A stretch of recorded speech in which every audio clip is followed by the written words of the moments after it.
అందరికీ నమస్కారం అండి. నాకు ఇంకొక చిన్న ప్రశ్న వచ్చింది మైండ్లోకి. జై శ్రీరామ్ అని బీజేపీ నాయకులు అంటారు. బీజేపీ నాయకులకి మిమ్మల్ని నేను అడుగుతున్న పూర్తి ప్రశ్న. జై శ్రీరామ్ అని అంటే రాముడు ఒకడే మీ దేవుడా? శివుడు కాదా? పార్వతి కాదా? దుర్గామాత కాదా? వెంకటస్వామి కాదా? కృష్ణుడు కాదా? మీ దేవుడు ఓన్లీ రాముడేనా? జై శ్రీరామ్ అని ఎందుకంటారు? మరి అదే మాట జై గోవింద అని అనొచ్చు కదా, జై కృష్ణ అని అనొచ్చు కదా. దీనికి సమాధానం మాత్రం మీరు ఖచ్చితంగా చెప్పి తీరాలి. రాముడు ఒక్కడే మా దేవుడు, మిగతా దేవుళ్ళు మా దేవుళ్ళు కాదు అనేటోళ్ళు కమెంట్ రూపంలో కొంచెం చెప్పండి.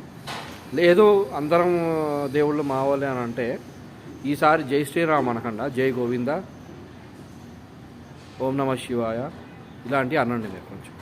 అంటే దాన్ని బట్టి మాకు తెలుస్తుంది. అంటే మీ దేవుడైనా సపరేట్గా బీజేపీ వాళ్ళకే శ్రీరాముడు అనేసి అంటే మీరు వేరే దేవుళ్ళని మీరు ప్రార్థించరా, వాళ్ళకంత ఇంపార్టెన్స్ ఇయ్యారా అనేది కూడా మాకు క్లారిటీ దొరుకుతుంది కదా. అప్పుడు మీరు పక్కా హిందువులా కాదా అనేది మాకు తెలుస్తుంది. మేము వేరే పార్టీలో ఉన్నాము ఖచ్చితంగా. మాకు అందరి దేవుళ్ళు సమానము, అందరి దేవుళ్ళని మేము ఒకటేలాగా ఆరాధిస్తాము, ప్రార్థిస్తాము. కానీ మీరు ఒక్క దేవుడిని పర్టికులర్గా పెట్టుకొని అడ్డం పెట్టుకొని మీరు రాజకీయాలు చేస్తున్నారు కాబట్టి ఈ ప్రశ్న అంతే.